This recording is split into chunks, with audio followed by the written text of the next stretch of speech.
por que Deus se move nessa ação sobrenatural nas gerações? Você pode ver sempre, há um termo falado, Deus de Abraão, Isaac e Jacó, Deus de Abraão, Isaac e Jacó. Por quê? Porque justamente através da geração de Abraão surge essa nação de Israel, e Deus, quando fala Abraão, Isaac e Jacó, está se referindo a gerações. Por que é tão importante para Deus esse ato de frutificar, de gerar, de proliferar e de ter uma estrutura de família? Você pode ver que a instituição familiar, depois da salvação, é uma das mais importantes em todo o contexto sagrado. Eu posso falar de uma forma categórica de que sem a família não há planos de Deus para a terra, não há planos de Deus para o ser humano. É por isso que a família é tão atacada. O primeiro plano, arquitetado por Deus, projetado por Deus, é a salvação. O homem estar salvo, logicamente, o plano salvífico. Agora, a família tem um papel fundamental e é muitíssimo importante destacar o fator geracional, o fator família, porque aí vem os filhos, vem os netos, vem as gerações através de uma composição chamada família. Então, vamos estudar um pouquinho isso para que você possa ter ideia de como isso, num contexto mais a fundo na palavra do Senhor, nos pode direcionar, nortear nesse quesito santo de gerar filhos e criá-los como geração santa diante do Senhor. Em primeiro lugar, temos a palavra Toledá, que é a palavra genealogia. Você sempre vai ver essa palavra, esta é a genealogia de Adão, esta é a genealogia ou a geração. Então, a palavra Toledá está escrita aqui, Toledá, genealogia, ou seja, toda a descendência. Você pode ver que logo no Gênesis nós vemos várias genealogias, onde há uma sequência de nomes, e há temas preciosíssimos que nós podemos tratar no quesito genealogia. Também está a palavra dor, não é dor de doer alguma coisa, mas se pronuncia dor, dalet, vav com pontuação para o, e o resto dor, que se refere a geração. Quando você tem uma geração, você vai ter essa palavra que logicamente se pronuncia dor e coincide com a palavra na pronúncia, mas não tem nada a ver com dor, é só bênção em nome de Jesus. Então, você vai ter genealogias preciosas de homens e essa visão patriarcal, ou seja, ser pais de uma geração, estruturar homens para serem pais e mães de uma geração, porque ali se manifestava a ação sobrenatural dos princípios de Deus. Olha só, você vai ver que Deus, ele impregna a imagem e semelhança no homem já formado, no homem criado, imagem e semelhança vem para esse homem criado e formado por Deus. E Deus impregna toda a sua essência.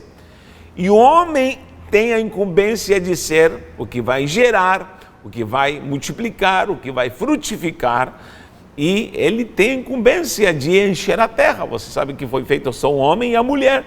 De um casal nasce tudo.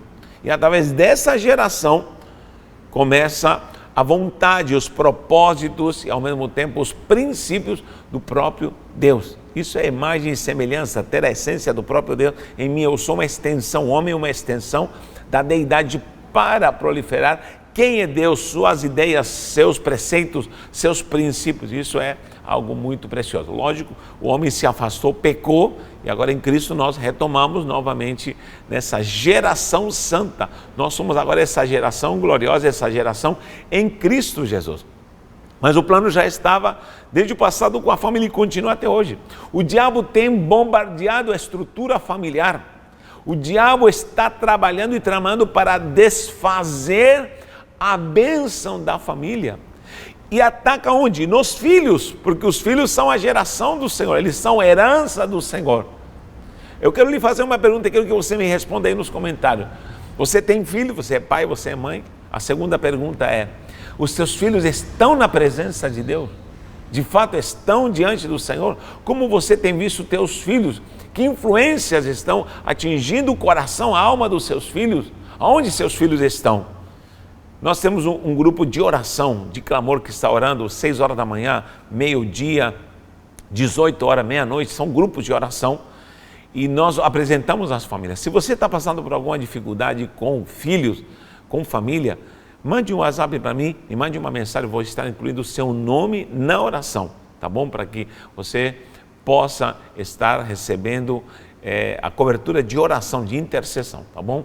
Então, em nome de Jesus, nós precisamos crer que Deus tem planos para a família e, logicamente, o diabo tem uma ação maquiavélica para destruir as gerações, porque através das gerações vai se, como falei, proliferar, multiplicar e frutificar a essência do próprio Deus. Você pode ver que nós temos ordenanças, exemplo, ordenanças bíblicas no tocante à família. E sempre quando Deus dá ordenanças, sempre está impregnando essa vontade de estruturar e gerar, vamos falar assim, a santidade e a bênção na família. Você, quando encontra os 10 mandamentos do Decálogo em Êxodo 20, você vai ver que os 5 primeiros mandamentos se referem à pessoa de Deus. E os outros 5 mandamentos, são 10 ao todo, o Decálogo. Só que os outros 5 se referem ao semelhante, às pessoas. Por exemplo, quando fala, não matarás, não adulterarás, não furtarás, não dirás falso testemunho e não cobiçarás. São 5, os últimos 5 mandamentos se referem ao próximo, a pessoas que estão no teu cotidiano, ou seja, no teu dia a dia, pessoas. Relacionamento com pessoas, porque logicamente não matar, não adulterar, não furtar são mandamentos no teu relacionamento com pessoas, mas os 5 primeiros mandamentos se referem à pessoa de Deus. Já prestou atenção nisso? Primeiro não terás outros deuses diante de mim. Depois não farás imagens, se refere a Deus. Não me substitua por imagens, com idolatria, se refere à pessoa de Deus. Depois de não farás imagem, não tome meu nome em vão, porque meu nome é sagrado. Olha que importante, se refere ao próprio Deus. Shabat, guarde o Shabat para que você possa parar o Shabat. O princípio do Shabat não é idolatrar um dia, como muita gente está fazendo, idolatrar um dia. Não, o princípio do Shabat é pare e me adore. Pare de correr, pare de trabalhar e me adore, me exalte, tire esse dia para mim. É importante o princípio de parar e você adorar ao Senhor. Tá bom? Então se refere a Deus. Só que o 5º mandamento diz, honra teu pai e a tua mãe. Por que está essa colocação aí de honrar pai e mãe nos 5 primeiros mandamentos que se refere à essência de Deus? Eu sei que você está me entendendo. Esses últimos 5, são 10 ao total, os últimos se referem a pessoas, a relacionamento, não matar, não furtar, não mentir, enfim. Só que esses 5 se referem a Deus. Só que o 5º mandamento é com promessa, e ao mesmo tempo diz, honra teu pai e a tua mãe. Por quê? Porque quando Deus está instituindo o homem para que ele seja pai e mãe, instituindo essa ordenança para que ele seja pai e mãe, ele está dizendo, vocês vão impregnar através das gerações aquilo que eu sou para vocês. Porque Deus, a paternidade vem de Deus, a essência da paternidade, a essência de nós reverenciarmos a Deus, isso está impregnado na paternidade. Então, quando você honra pai e mãe, você está entendendo de fato quem é Deus. Você tem o princípio santo de quem é Deus para você. Deus se apresenta como um grande pai, Ele é o Criador, Ele é o Deus onipotente, onipresente, onisciente, mas Ele é o grande pai. Ele é o grande Deus Todo-Poderoso que tem uma geração aqui na terra e essa geração é você e sou eu. Então, é por isso que honrar pai e mãe ainda dá uma promessa. Aí vem prolongamento de dias, bênção na terra, se você obedece. Então, isso é interessantíssimo. Como hoje em dia se está perdendo essa ligação entre pai e filho e pai. Então, nós precisamos estruturar a nossa vida como família e precisamos saber como estamos sendo pais, se estamos realmente trazendo a essência do Deus Todo-Poderoso para essa nova geração. Sabe qual é o problema dessa nova geração? É que nós estamos vivendo num mundo hedonista. Nós temos modernidade, nós temos tudo, se tornou fácil hoje através da internet, da tecnologia. Hoje você pega um celular, clica no celular e você resolve tudo, está tudo facilitado aqui no celular. Temos que tomar muito cuidado com esse aparelhinho aqui, porque pode ser uma grande bênção, como pode ser uma grande maldição, uma grande praga para a sua vida e para a sua família. O que seus filhos estão vendo, o que seus filhos estão recebendo por informação, através de tanta coisa moderna, prática. Por quê? Porque hoje em dia nós vemos no mundo da facilidade, onde essa nova geração só quer hedonismo. Hedonismo. O que é hedonismo, me perguntam?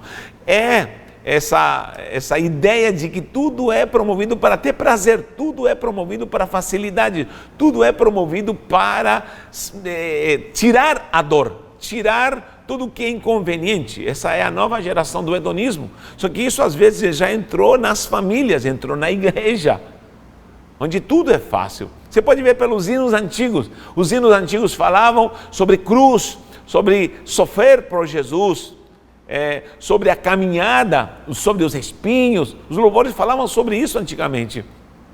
Falavam que a igreja era um exército de guerreiros, vamos combater. Você pode ver a inologia antiga, vamos combater, vamos sofrer por Jesus, vamos fazer a obra, vamos guerrear em prol do céu, em prol da cruz.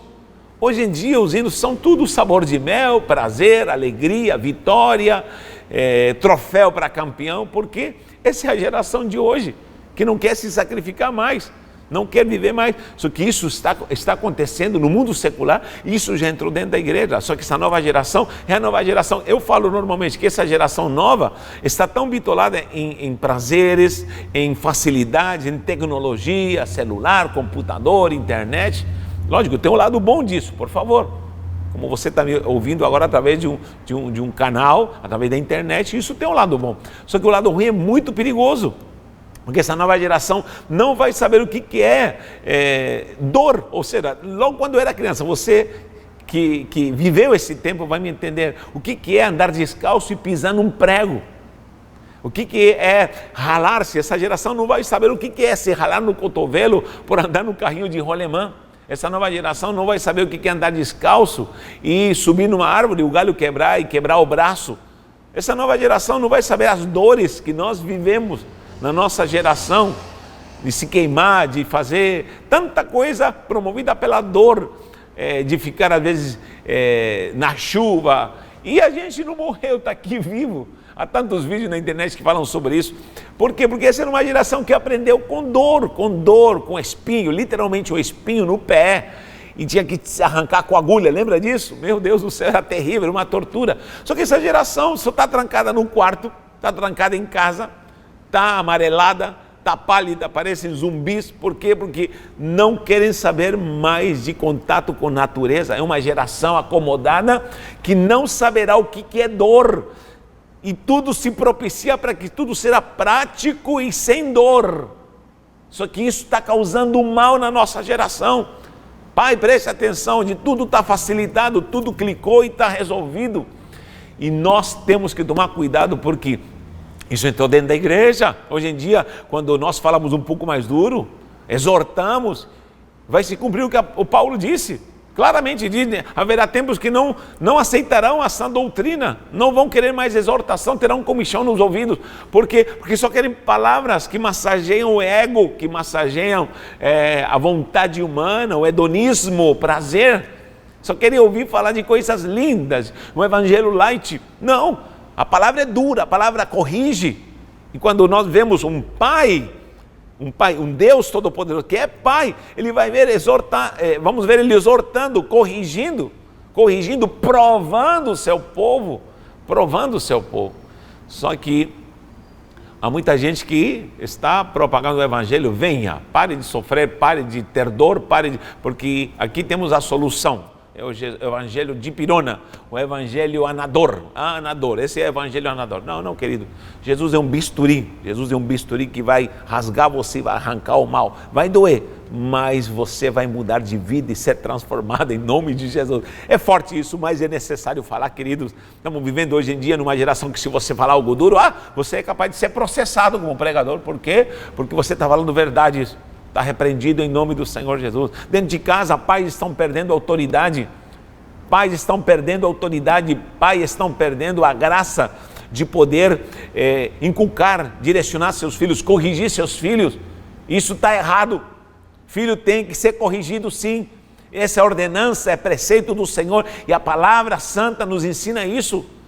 E os filhos têm que aprender a honrar o pai e a mãe, têm que aprender a viver o que é preceito santo do Senhor.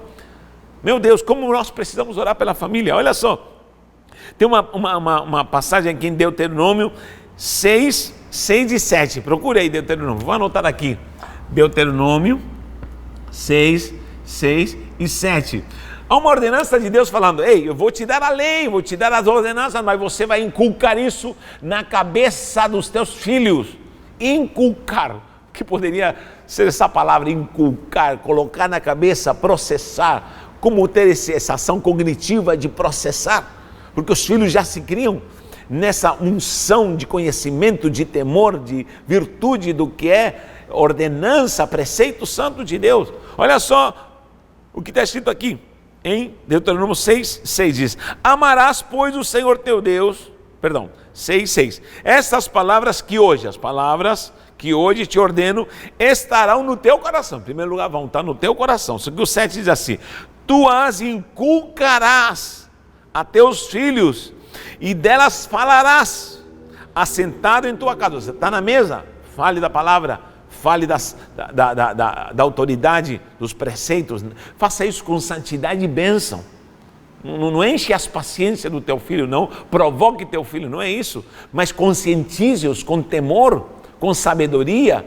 E para isso você vai ter que orar e jejuar. Eu duvido que um pai que não jejua e ora tenha filhos estruturados na bênção do Senhor. Que é uma guerra, isso é uma guerra constante. Então você vai ter que falar assentado em sua casa, andando pelo caminho, caminhando na tua caminhada, você vai ter que falar. Isso aqui é literal, mas é simbologia espiritual também. Ao deitar-te, você vai ter que estar inculcando. Ao falar, ao levantar-te, você vai ter que estar inculcando. Você vai atá-la como sinal na tua testa, nas tuas mãos. Era algo precioso, como o pai precisava inculcar e processar na mente do filho a glória do Eterno. Não estou falando de bitolar alguém com a religião, não é isso. É trazer a essência da santidade, para que seus filhos serão criados no temor do Senhor, na sabedoria, no princípio santo. Oh meu Deus, como precisamos salientar isso, porque famílias, eu choro porque eu vejo famílias destruídas.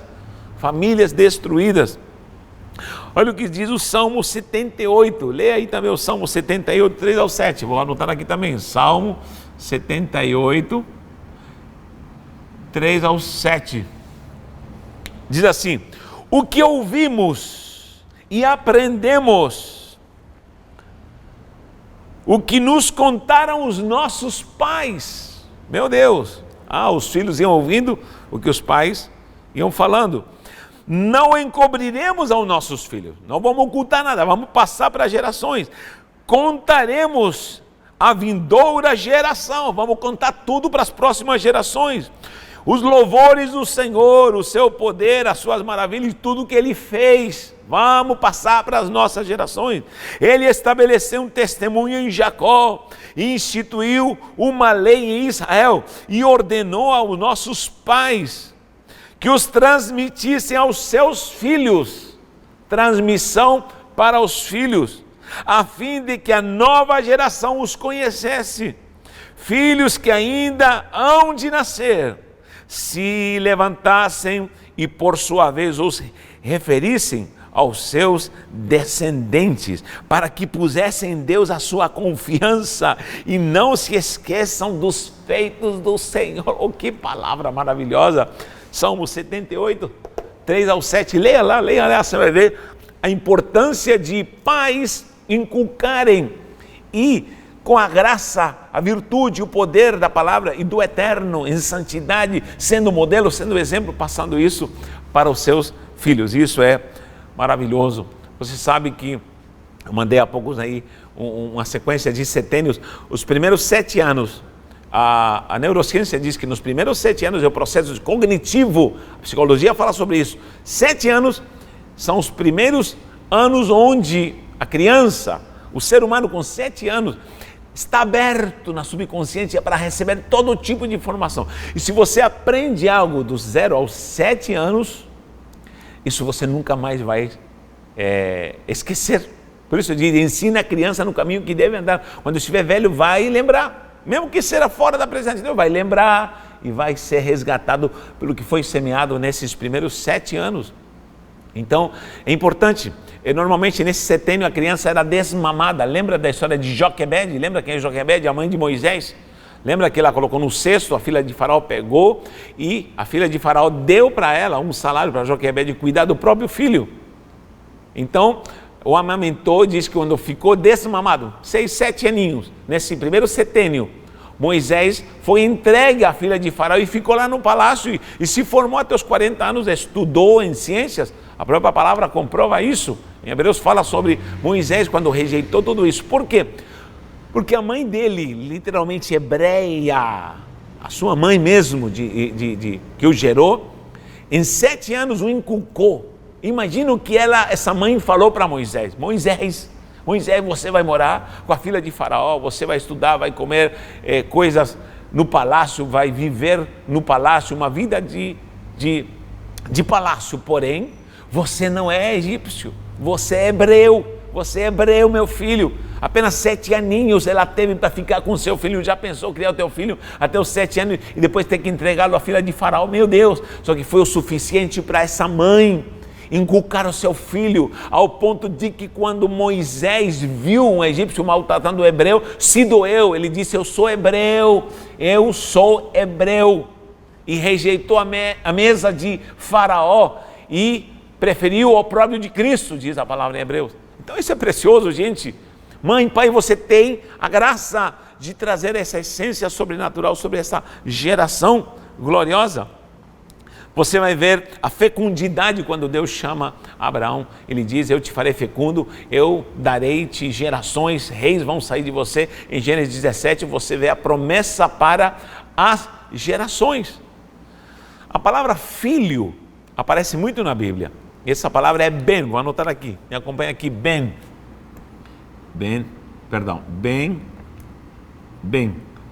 Só que você escreve bet, nun. Ben, são 2 letrinhas. Ben, esse nun é sofit, que seria no final. Quando você vê a palavra beit, essa letra, beit é casa. E nun é semente. Ou multiplicação. Muito bem. 2 palavras, casa e multiplicação. Quando você vê a palavra ben, meu Deus, vou anotar de novo isso aqui, para ficar corretíssimo. Olha só, ben. Aqui é bet, ben. Bet e nun. Aqui é nun. Olha só, quando você vê casa, multiplicação, você está vendo um filho. O filho é quem multiplica a casa, é quem prolifera a casa, quem vai multiplicar a casa. A casa vai ser projetada, vai ser expandida, vai haver expansão. Ou seja, quando você vê um filho, você está vendo tua casa. Não é casa literalmente, é seu lar, a essência de família. O que vai se projetar através do teu filho?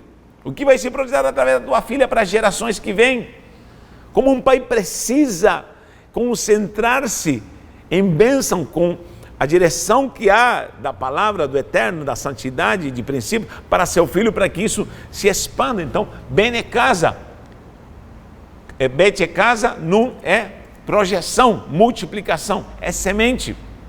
Temos também a palavra beni, filho meu, beni, ó aqui, beni, que seria a mesma coisa, bet, aí o nun não é sofit, beni, bet, nun, yod, beni é filho meu.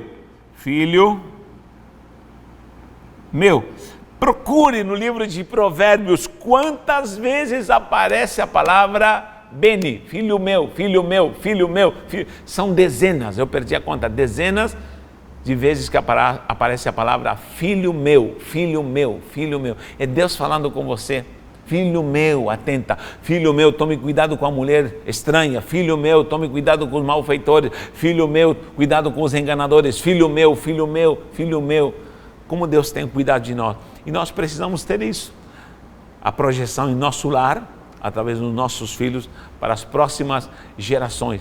Que o Senhor guarde a nossa família, que o Senhor nos dirija para sermos pais, para que possamos ter filhos que honrem seus pais, para que esses filhos tenham filhos, nossos netos, e venha a manifestação santa desse Deus de Abraão, Isaac e Jacó, que se prolifera, que se multiplica, que se inculca nas gerações e vai passando de pais para filhos em nome do Senhor. Tenho muita coisa para falar aqui, mas em nome do Senhor, que o Senhor te dê graça para que você seja edificado, fortalecido e principalmente instruído para que você guie a sua família, a sua geração na bênção e na santidade do Senhor. Um abraço em nome de Jesus.